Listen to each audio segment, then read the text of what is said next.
Hi friends, welcome to our channel. So எல்லோரும் எப்படி இருக்கீங்க? ஆக்சுவலாக இன்றைக்கி பார்த்தீங்க அப்படின்னா கட்டிங் வீடியோ கிடையாது, நம்மள ரெகுலர் ரொட்டீன் கிடையாது. இது கொஞ்சம் வேறு மாதிரி. ஆக்சுவலாக இந்த வீடியோ பார்த்திங்கன்னா எடுத்து கொஞ்சம் நாள் ஆகிடுச்சு, ஒரு 4-5 நாளைக்கு மேலே ஆகிடுச்சு. லாஸ்ட் வீக்கில் எடுத்தது. அது அப்படியே அடுத்தடுத்து இது எடிட் பண்ணிக்கிட்டே இருக்கிறோமா, அப்புறம் இது அப்படியே நின்றுச்சு. ஆக்சுவலாக இன்றைக்கி பார்த்திங்க அப்படின்னா நம்மளோட சப்ஸ்கிரைபர் நிறைய பேர் இருக்கட்டும், இல்லை இங்கே வர கஸ்டமர்ஸாக இருக்கட்டும், சொன்ன ஒரே ஒரு விஷயம். ஸோ அதை பற்றி கண்டிப்பாக வந்து ஒரு வீடியோ போடணும் நான் ஃபஸ்ட்டே நினச்சிட்டு இருந்தேன் அவங்க சொல்கிறப்பவே. அப்புறம் நம்மளோட சப்ஸ்கிரைபர் நிறைய பேர் வந்துட்டு எனக்கு கால் பண்ணி பேசுனாங்க. ஸோ அவங்க சொன்ன ஒரு விஷயம் வந்து என் மனசில் ஓடிட்டே இருந்துச்சு. அப்புறம் அவங்களும் கேட்டிருந்தாங்க, நீங்கள் இதை பற்றி ஒரு வீடியோ போடுங்கக்கா, நல்லாயிருக்கும் அப்படின்னு சொல்லிட்டு. ஸோ அதை பற்றி தான் இன்றைக்கி வந்து சொல்ல போகிறோம். ஒரு வேளை இந்த வீடியோ வந்து ஃபுல்லாக ஸ்பீச்சாக இருக்கிறது அப்படிங்கிறதுனால உங்களுக்கு ஒரு வேளை போர் அடிச்சுது அப்படின்னா கொஞ்சம் அட்ஜஸ்ட் பண்ணிக்கோங்க, இல்லை கொஞ்சம் வேகமாக ஓட்டி கூட பார்த்துக்கோங்க. ஸோ என்ன அப்படின்னா, நம்ம வந்து லேடிஸ்க்கு உண்டான ஒரு சின்ன ஒரு விஷயத்தை வந்து நான் சொல்ல போகிறேன். ஒரு மோட்டிவேஷ்னல் ஸ்பீச்னு வச்சுக்கோங்களேன். ஆனால் அவ்வளோலாம் பெரிய அறிவாளி கிடையாது, அவ்வளோ சொல்கிற அளவுக்கு. பட் ஆனால் என்னென்னா, எனக்கு தெரிஞ்ச விஷயத்த நான் உங்ககிட்ட வந்து சொல்கிறேன். ஏன்னா நிறைய லேடிஸ்க்கு வந்து இது யூஸ் ஆகும். இல்லை நீங்கள் வந்து டெய்லராக இருக்கீங்கன்னா கூட தாராளமாக இதை பார்க்கலாம். லேடிஸ்க்குனே கிடையாது, பாருங்கள். ஒருவேளை உங்கள் வீட்டில் இருக்கிற லேடிஸ் வந்துட்டு இந்த மாதிரி இருக்காங்கன்னா நீங்கள் அவங்களுக்கு சொல்லுங்கள், அவங்களுக்கு இந்த வீடியோ காட்டுங்க. கண்டிப்பாக அவங்க கொஞ்சம் இம்ப்ரூவ் ஆகிறதுக்கான சான்சஸ் இருக்கும். ஸோ அதனால் வந்துட்டு என்ன அப்படின்ட்டு ரொம்ப வளவலன்னு பேசாமல் முக்கியமான விஷயத்தை மட்டும் நம்ம பேசிடலாம். என்ன அப்படின்னா, இங்கே வர நிறைய கஸ்டமர்ஸ் வந்து பார்த்திங்கன்னா, இப்போ நாங்கள் இருக்கிற ஊரில் இது வந்து டவுன் கிடையாது, பட்டு கிராமமும் கிடையாது, இடப்பட்ட ஒரு இடம்னு வச்சுக்கோங்களேன். அந்த மாதிரி டவுனுக்கு கொஞ்சம் பக்கத்தில், ஒரு 7-8 கிலோமீட்டர் பக்கத்தில் நிறைய பேர் என்ன சொல்லுவாங்கன்னா, அக்கா நானும் டெய்லர் தான்க்கா, எனக்கு அவ்வளோலாம் பர்ஃபெக்டாக ஸ்டிச் பண்ண வராது, ஒரு பாதியாக ஸ்டிச் பண்ணுவேன், அதனால் வீட்டுக்கு போடுற ப்ளவுஸ் எல்லாம் நான் பண்ணிக்குவேன். ஸோ வச்சு போடுற ப்ளவுஸ் எல்லாம் வந்துட்டு எனக்கு லைனிங்னு வச்சுக்கோங்க, வீட்டுக்கு போடுறதுங்கிறோட லைனிங் ப்ளவுஸ் எல்லாம் எனக்கு கொஞ்சம் ஸ்டிச் பண்ணுறதுக்கு கன்ஃபியூஸாக இருக்கும். அப்புறம் ஏதாவது ஒரு மிஸ்டேக் வந்துருங்க்கா, அது எனக்கு சரி பண்ணவும் தெரிய மாட்டேங்குது. அதனால் சரி வீட்டுக்கு போடுறதுனா கொஞ்சம் அப்படி இப்படி இருந்தால் கூட அட்ஜஸ்ட் பண்ணி போட்டுக்கலாமில்ல, அதனால் நான் அதெல்லாம் நானே தைச்சிக்குவேன், நல்ல ப்ளவுஸ் மட்டும்தாங்க்கா கொண்டு வருவேன்னு நிறைய பேர் சொல்லியிருக்காங்க உண்மையாலுமே. ஸோ அப்படியும் நிறைய சொல்லியிருக்காங்க. அதே மாதிரி நம்மளோட சப்ஸ்கிரைபர்ஸ் இப்போ ரீசெண்டாக பார்த்திங்கன்னா ஒரு 1 வீக் 10 டேஸ்க்குள்ளார நிறைய பேர் எனக்கு வந்து கால் பண்ணி பேசுகிறாங்க. ஸோ அவங்களும் வந்துட்டு சேம் இதே விஷயத்த தான் சொன்னாங்க. இந்த மாதிரி நானும் டெய்லர் தாங்க, நானும் தைப்பேன், ஆனால் வந்து இப்போ கொஞ்ச நாளாக நான் அதை தைக்கிறதே இல்லை, எனக்கு நிறைய இந்த மாதிரி மிஸ்டேக்ஸ் வருது, எனக்கு அது எப்படி பண்ணுறதுன்னு தெரிய மாட்டேங்குது, சரி போ அப்படின்னு அதை விட்டுட்டேன், அந்த மாதிரி நிறைய சொல்லுவாங்க. அப்படி இல்லைன்னா எனக்கு எப்படி பண்ணாலும் இப்படி வருதுங்க்கா, அந்த மாதிரி நிறைய ஏதாவது விஷயம் சொல்லிகிட்டு இருந்தாங்க. ஸோ அப்புறம் தான் யோசிச்சு, அப்புறம் இன்னொரு சப்ஸ்கிரைபர் வந்து அவங்க பேர் கவிதா, உடுமலைப்பேட்டை அவங்க. ஸோ அவங்க அன்றைக்கி எனக்கு ஒரு 2 டேஸ் முன்னாடி கால் பண்ணியிருந்தாங்க.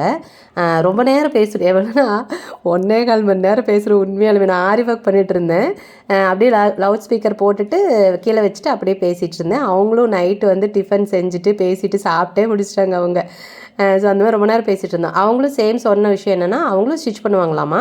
பட் அவங்களுக்கு வந்து கிராமத்தில் தோட்டெல்லாம் இருக்கிறதுனால அதை பார்த்துக்கிட்டு நான் வந்து பண்ணுறது இல்லைங்க, இங்கெல்லாம் அவ்வளோக்கா வீடு இல்லை, கம்மியாக தான் இருக்குது, அதனால் நான் பண்ணுறதில்ல. அப்புறம் என்னுடைய தம்பி ஒய்ஃபு சிஸ்டர் அவங்க எல்லாமே டெய்லரிங் பண்ணுறாங்க அப்படிங்கிற மாதிரி எதை சொல்லிகிட்டு இருந்தாங்க. ஸோ அந்த மாதிரி அவங்களும் அப்படி தான் சொன்னாங்க. நிறைய பேர் பார்த்திங்கன்னா இப்படி பயந்துட்டாங்க. நானே வந்துட்டு எப்படி சென்னையில் கொஞ்ச நாள் இருந்த பசங்களுக்காக, அப்போ பார்த்திங்க அப்படின்னா பயம், நான் தைச்சிப்பேன், பட் கஸ்டமருக்கு தைச்சி கொடுக்குறதுனா எனக்கு பயமாக இருக்கும், நம்ம தப்பு பண்ணிடுமா, அது பண்ணி இது பண்ணுமே, பயந்துகிட்டே இருப்பேங்க அப்படின்னு சொல்லிகிட்டு இருந்தாங்க. அப்புறம் தான் யோசித்தேன், சரி ஏன் வந்து இது வந்து ஒரு வீடியோவாக சொல்லக்கூடாது அப்படின்ட்டு. ஆக்சுவலாக ஃபஸ்ட்டு வந்து லேடிஸுக்கு சொல்கிறேன். ஃபஸ்ட்டு நீங்கள் பார்த்திங்க அப்படின்னா எந்த ஒரு விஷயத்துக்கும் பயந்துக்காதீங்க. நான் லாஸ்ட்டு சொன்ன வீடியோவில் அதுதான் சொல்லியிருந்தேன். பயங்கிறது ரொம்ப ரொம்ப ஒரு பெரிய எதிரி நம்மளுக்கு. நம்மளோட வேலைகளை நம்ம செய்கிறதுக்கு, நம்ம முன்னேறத்துக்கு பெரிய ஒரு முட்டுக்கட்டையே அந்த பயம்தான்.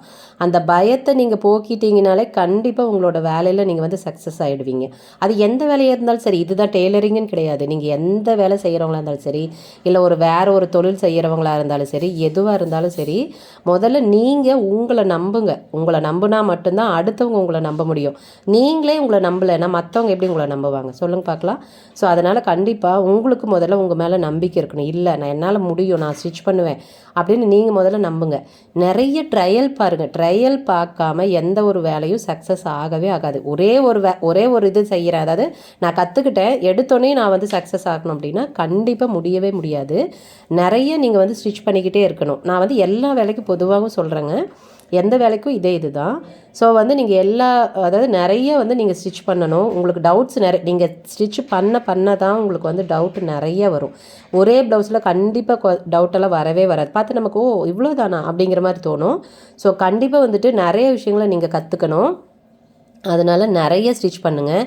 வர டவுட்ஸ் எல்லாம் கிளியர் பண்ணுங்கள். ஒன்றா உங்களுக்கு தெரிஞ்ச யாராவது டெய்லர் இருக்காங்க அப்படின்னா அவங்கக்கிட்ட கேட்டுக்கோங்க. இல்லை வேறு யாராவது உங்களுக்கு ஃப்ரெண்ட்ஸ் அந்த மாதிரி, அதாவது உங்களுக்கு தெரிஞ்சவங்க யாராவது உங்களுக்கு சொல்லுவாங்க அப்படின்னா அவங்ககிட்ட கேட்டுக்கோங்க. ஏன்னா நிறைய பேர் பார்த்தீங்க அப்படின்னா பக்கத்தில் இருக்கிறவங்கள சொல்கிறேன், அதாவது ஒரே ஏரியாவில் இருக்காங்க, அவங்க 2 பேரும் ஒரே வேலை தான் செய்கிறாங்கன்னா அவங்க வந்து அந்த ட்ரிக்ஸ் எல்லாம் சொல்லித்தர மாட்டாங்க. ஏன்னா ஐயோ நம்மக்கிட்ட நாம் சொல்லி கொடுத்தா அவங்க நம்மளோட பெரிய ஆளாயிட்டு என்ன பண்ணுறது அப்படின்னு, அது எல்லாத்துக்கும் இருக்கிற ஒரு காமன் நினப்பு தான். அதனால் வந்து நீங்கள் அப்படி யாராவது சொல்லி கொடுக்குறாங்கன்னா தாராளமாக அவங்ககிட்ட கேட்டுக்கோங்க. இல்லை அப்படின்னா இந்த மாதிரி நீங்கள் நிறைய வீடியோஸ் பார்த்தீங்க அப்படின்னா கண்டிப்பாக அதில் மோஸ்ட்லி உங்களுக்கு உண்டான டவுட்டுக்கான விட கிடச்சிரும். அப்படி ஒரு வேளை கிடைக்கலையா, இப்போ நீங்கள் இந்த மாதிரி ஃபாலோ பண்ணி, இப்போ ஒரு பேஜுக்கு சொல்கிறேன், இப்போ என்னை நீங்கள் ஃபாலோ பண்ணுறீங்க அப்படின்னா இப்படி என்னன்ட்டு இல்லை, நீங்கள் எந்த ஒரு யூடியூபராக இருந்தாலும் நீங்கள் இந்த மாதிரி பிஸ்னஸ் பண்ணுறவங்க, இந்த ஒரு மாதிரி தொழில் பண்ணுறவங்கலாம் நீங்கள் கண்டிப்பாக கால் பண்ணியோ இல்லை வாட்ஸ்அப் பண்ணியோ கேட்டுங்க. வாட்ஸ்அப் பண்ணி கேளுங்க முடிஞ்ச அளவுக்கு, அப்புறமா கால் பண்ணிக்கலாம். ஏன்னா அவங்க எப்படி ரெஸ்பான்ஸ் பண்ணுறாங்கன்னு பார்த்துட்டு கால் பண்ணிக்கலாம், எடுத்தோடனே கால் பண்ண வேண்டாம். ஸோ அந்த மாதிரி கேட்டிங்கன்னா கண்டிப்பாக சொல்லுங்கள். ஏன்னா யூடியூப்பில் வந்து எல்லா டவுட்டுக்கும் விட கிடைக்காது கண்டிப்பாக. ஏன்னா நானே 1-2 தேடுவேன், ஆனால் கடைசி வரைக்கும் எனக்கு கிடைக்காது. அப்புறம் போங்கடா அப்படின்ட்டு அப்புறம் நானே அதை ஏதாவது ஒன்று பண்ணி ட்ரை பண்ணி 2-3 ப்ளவுஸில் இப்படி மாற்றி ஸ்டிச் பண்ணி போட்டு பார்த்து அப்புறம் நானே அதை வந்து பண்ணி நிறைய அப்படி தான் நான் பண்ணியிருக்கேன். ஸோ கொஞ்சம் ஃப்ரீயாக இருந்தேன்னா கம்மனே இருக்க மாட்டேன், எதையாவது ஒன்று பண்ணிக்கிட்டே தான் இருப்பேன். எங்கள் அப்பா சத்தம் போட்டே இருப்பார், உனக்கு கம்மனே இருக்க மாட்டேன், எதையாவது ஒன்று அதை தைச்சு கொடு இதை தைச்சு கொடுன்னு. கஸ்டமர் துணி தைக்கவே இங்கே நேரம் இருக்க மாட்டேங்குது, உன் அக்கப்போர் பெருசாக இருக்குது அப்படிம்பாரு. ஸோ அந்த மாதிரி நான் பண்ணிக்குவேன். நீங்கள் வந்து ஃபஸ்ட்டு உங்களை நம்பிட்டு நீங்கள் ட்ரையல் பாருங்கள், நிறைய ஸ்டிச் பண்ணி பாருங்கள். கண்டிப்பாக அந்த இடத்துல ஒரு டவுட் வந்துச்சு அப்படின்னா அந்த டவுட்டை ஃபஸ்ட்டு கிளியர் பண்ணுங்கள். அப்புறம் இல்லைப்பா அது அப்புறமா பார்த்துக்கலாம், அப்படி எந்த ஒரு வேலையும் தள்ளி போடவே போடாதீங்க. கண்டிப்பாக தள்ளி போட்டிங்கனாலும் நம்மளால் முன்னேறவே முடியாது, சரிங்களா? ஸோ அதனால் கண்டிப்பாக நிறைய லேடிஸ் தைக்கிறீங்க, தைக்காமல இல்லை, லேடிஸ் பொறுத்த வரைக்கும் நிறைய கிளாஸ் போய் கற்றுக்குறீங்க. அப்புறம் அதே மாதிரி இப்போ நீங்கள் கிளாஸுக்கு போகிறீங்க அப்படின்னா கண்டிப்பாக அந்த சொல்லி கொடுப்பாங்க இல்லையா, அவங்கக்கிட்ட நீங்கள் கேளுங்க. நீங்கள் ஸ்டிச் அதாவது கிளாஸே முடிச்சுட்டு வந்தால் கூட நிறையா கிளாஸ் அட்டன் பண்ணுறாங்க இல்லைங்களா, அவங்களாம் வந்து நிறைய பேர் திரும்ப நீங்கள் டவுட் கேட்டாலும் கிளியர் பண்ணுவாங்க, சொல்லுவாங்க. ஸோ அப்படி இருக்காங்க அப்படின்னா நீங்கள் அவங்கக்கிட்ட கூட கேளுங்க, அக்கா எனக்கு இந்த இடத்துல இது என்னென்ன தெரியல டவுட் வந்துகிட்டே இருக்குது, இது எனக்கு சரி பண்ண வரல, இதை நான் எப்படி பண்ணணும்னு கண்டிப்பாக கேளுங்க, அவங்களும் உங்களுக்கு சொல்லி தருவாங்க. ஸோ கற்றுக்கிறதுக்கு 1000 வழி இருக்குங்க. அதுக்கு நம்ம மனசு வைக்கணும். ஃபஸ்ட்டு நான் கற்றுக்கணும், இல்லை நான் இதில் நிறைய ஸ்டிச் பண்ணணும், காசுங்கிறது கூட 2வது விஷயந்தான். காசு வேணும் தான், நான் இல்லைன்னு சொல்லலை, பட் ஆனால் அது கூட 2வது விஷயம் தான். ஆனால் முதல்ல நம்ம செய்கிற வேலை நமக்கு திருப்தியாக இருக்கணும் இல்லையா, கஸ்டமர் திருப்தி படணும் இல்லையா, அப்போ தானே நமக்கு அடுத்தடுத்த வேலைகள் வந்துக்கிட்டே இருக்கும். அதனால் நீங்கள் வந்துட்டு ரொம்ப நம்பிக்கையோடு செய்யுங்க. அதே சமயம் உங்களுக்கு வர டவுட்டை அப்பப்போ கிளியர் பண்ணுங்கள், விட்டுறாதீங்க. அப்புறமா நம்ம பார்த்துக்கலாம், அப்புறமா அதை பண்ணிக்கலான்னு விட்டுறாதீங்க. அது அப்புறம் அதுக்கு உண்டான சொல்யூஷன் கிடைக்காமையே போயிடும். ஸோ கிளியர் பண்ணிவிட்டு அது நாம் கற்றுக்கிட்டது கரெக்டு தானான்னு மறுபடியும் ஒரு ஒர்க்கை ட்ரையல் பாருங்கள். இப்போ நீங்களே ஸ்டிச் பண்ணி நீங்களே ஃபஸ்ட்டு உங்களுக்கே எல்லாத்தையும் ஸ்டிச் பண்ணி போட்டு பாருங்கள். அப்புறம் வந்து சிலர் சொல்லலாம், அக்கா நான் அவ்வளோலாம் வசதி இல்லை, நான் எவ்வளோ துணிக்கா எடுத்து போடுறது அப்படின்னு சொல்லலாம். வேறு வழி இல்லை நம்மளுக்கு. ஆனால் கண்டிப்பாக லோ ப்ரைஸில் அதை ரொம்ப குவாலிட்டியும் நார்மலாக தான் இருக்கும், ரொம்ப ஹை குவாலிட்டியெல்லாம் நமக்கு கிடைக்காது. ஸோ லோ குவாலிட்டியில் நிறைய மெட்டீரியல்ஸ் கிடைக்கும். அதை நீங்கள் தேடி பார்த்து டவுனுக்குள்ளாரெல்லாம் போனீங்க, நீங்கள் எந்த ஏரியாவில் இருந்தாலும் டவுன் சைடு போனீங்க அப்படின்னா அந்த மாதிரியெல்லாம் வச்சுருப்பாங்க, அதை பார்த்து வாங்கிக்கோங்க. அதை வாங்கி நீங்கள் ஸ்டிச் பண்ணி போடுறப்ப, ஏன்னா ஸ்டிச் பண்ணுறப்ப வேலை தான் நம்மளுது, அது ஃப்ரீ தானே, துணி தானே காசு, அதனால் நீங்கள் அப்படி பண்ணுங்கள். ஸோ கண்டிப்பாக உங்களாலே முடியாததுனால எதுவுமே கிடையாது. நாம் முடியாததுன்னு நினச்சோம் அப்படின்னா எல்லாமே நம்மளால் முடியும்னு நினச்சா எல்லாமே முடியும். இப்போ சமையல் செய்கிறோம், சமையல் மட்டும் என்ன நம்ம அப்படியே பிறக்கிறப்பவே கற்றுக்கிட்டா பிறந்துட்டு வந்தோம்? இல்லை, அதையும் வந்து நம்ம அம்மா கிட்ட கற்றுருப்போம். அப்போ சமையல் நமக்கு டவுட்டே வந்திருக்காதா, எப்படி இதுக்கு குழம்புக்கெல்லாம் என்ன போடணும் அப்படி டவுட் வந்திருக்காதா? அதை நம்ம யார்கிட்ட கேட்டிருப்போம், ஒன்று அம்மா கிட்ட, அக்கா கிட்டன்னு யார்கிட்டையாவது கேட்டிருப்போம். ஸோ அந்த மாதிரி தான் இதுவும். எந்த ஒரு வேலையும் கஷ்டம்னு நினச்சா கஷ்டம்தான், ஈஸின்னு நினச்சா எல்லாமே ஈஸி தான், சரிங்களா? அதனால் ஃபஸ்ட்டு உங்களை நம்பிக்கை ரொம்ப ரொம்ப முக்கியம். வாழ்க்கையில் நம்பிக்கை இல்லைன்னா நம்ம வாழவே முடியாது. ஜெயிக்கிறங்கிறதெல்லாம் 2வது பட்சம், ஆனால் வாழவே முடியாது, சரிங்களா? அதனால் நல்லா தைச்சு பழகுங்க. அப்புறமா உங்களுக்கு நல்ல கான்ஃபிடென்ட் வந்ததுக்கு அப்புறமா கஸ்டமருக்கு தேய்ங்க. அப்படி ஒரு வேளை அவங்க ஏதாவது ஒரு குறை சொல்கிறாங்க அப்படின்னா உடனே கோவிச்சு கூட நிறைய பேர் இங்கே என்ன பண்ணுவாங்கன்னா, அது எப்படி நான் கரெக்டாக தான் தைச்சு கொடுத்தேன், நீங்கள் மட்டும் எப்படி குறை சொல்கிறீங்க அப்படின்னு சொல்லக்கூடாது. ஸோ ஃபஸ்ட்டு நம்மளை வந்துட்டு நம்ம செக் பண்ணிக்கணும் கரெக்டாக தான் பண்ணியிருக்கிறோமான்ட்டு. ஸோ அதனால் அப்படியும் இருந்துச்சுன்னா, ஆனால் எனக்கு தெரிஞ்சுங்க 1-2 பேர் தாங்க அந்த மாதிரி வேணுன்னே சொல்கிறாங்க. அவங்களாம் வந்து எங்கே தைச்சாங்களும் திருப்திப்படவே மாட்டாங்க. ஸோ அந்த மாதிரி ஆளுங்க கண்டிப்பாக இருப்பாங்க. நீங்கள் அவங்களையெல்லாம் கேர் பண்ணிக்கவே வேண்டாம். அவ்வளோதானா, சரிங்க்கா தெரியலங்க்கா என்னென்னா அவ்வளோதாங்க்கா, நான் கரெக்டாக தான் தைச்சேன் என்னன்னு தெரியல, அதோட நிறுத்திங்க விட்டுருங்க. அவங்களால இழுத்து பிடிக்கவே வேண்டாம், போயிட்டு போகிறாங்க. அவங்க எங்கே போனனாலும் அவங்களுக்கு வந்து துணி தைச்சி தர முடியாது, எந்த டெய்லரும் தைச்சி தர முடியாது. அதனால் அந்த மாதிரி ஆளுங்களை நீங்கள் கண்டுக்காதீங்க, விட்டுருங்க. அப்படி ஒரு கஸ்டமர் நமக்கு தேவையே இல்லை. நமக்கு வர நல்ல கஸ்டமர்ஸ் வந்தாங்கனாவே போதும். பாருங்கள், இப்போ ஒரு கஸ்டமர் வந்திருக்காங்களா, அவங்க பக்கத்து கடைக்காரங்க தான். இப்போ போட்டிருக்கிற ப்ளவுஸ் அவங்களுக்கு நம்ம ஸ்டிச் பண்ணி கொடுத்தது தான். இவங்க பார்த்திங்கன்னா எப்பவுமே அடிக்கடி இழைச்சிக்கிட்டே இருப்பாங்க. திடீர்னு ஏறுவாங்க, திடீர்னு இழைப்பாங்க. இது ஸ்டிச் பண்ணி கொடுக்குறப்ப கரெக்டாக இருந்துச்சு. அவங்க எப்போவுமே நம்ம இன்றைக்கி வரைக்கும் நம்ம எடுத்து தைச்சிட்ருக்காங்க. அவங்க வீட்டுக்கு பக்கத்தில் இருக்கிறவங்க எல்லாம் நம்மக்கிட்ட தான் அனுப்பிச்சி விடுவாங்க. இப்போ பார்த்திங்கன்னா மைல்டாக லூஸ் இருக்கா, அவங்க சொல்லுவாங்க, நான் என்னங்க எப்போ பாரு இழைச்சிக்கிட்டே இருக்கிறேங்க, இப்போ எல்லா ப்ளவுஸும் லூஸாக போயிடுச்சு அப்படிம்பாங்க. ஸோ இந்த மாதிரி அவங்களுக்கே தெரியும். தெரிஞ்சதுன்னா ஓகே, தெரியாதவங்க தான் என்ன தைச்சி கொடுத்தீங்க, அன்னைக்கு கணக்காக இருந்துச்சு, இன்றைக்கி லூஸாக போயிடுச்சு அப்படிம்பாங்க. ஸோ அந்த மாதிரி நிறைய பேர் இருக்க தான் செய்வாங்க.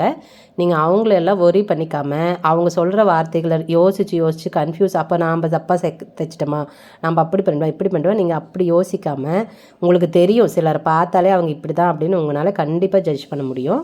ஸோ அந்த மாதிரி இருக்கிற ஆளுங்களை விட்டு தள்ளிட்டு நீங்கள் நல்லா தைங்க. நாம் தைக்கிறதுல கவனமாக இருந்தாலே நமக்கு பாதி எப்படி சொல்கிறது நிம்மதி இருக்கும். அவங்க எது சொன்னாலும் நம்ம அதை கேர் பண்ண மாட்டோம். ஒரு வேளை நாம் குழப்பத்தில் இருந்தால் மட்டும்தான் அவங்க சொல்கிறத நம்பிக்கிட்டு ஐயோ உண்மையாக நம்ம தப்பாக தைச்சிட்டோமா அப்படின்னு குழப்பிக்கிட்டே நம்மளும் சேர்த்து டென்ஷன் ஆகி நம்ம வேலையில் அப்படியே கான்சன்ட்ரேஷன் போயிடும். சரிங்களா?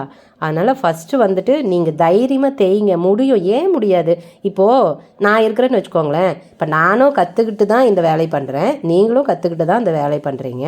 அப்படிங்கிறப்ப என்னால் இதையெல்லாம் செய்ய முடியுது, என்னால் ஒரு கடையை நடத்த முடியுது, கஸ்டமர் வந்து ஃபேஸ் பண்ண முடியுதுன்னா ஏன் உங்களால் மட்டும் முடியாது?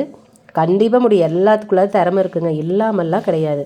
நாம் வந்து அதை வந்து யூஸ் பண்ண மாட்டேங்கிறோம். அந்த திறமையை வந்து நம்ம தெரிஞ்சுக்கிட்டு வெளியில் கொண்டுட்டு வர மாட்டேங்கிறோம்.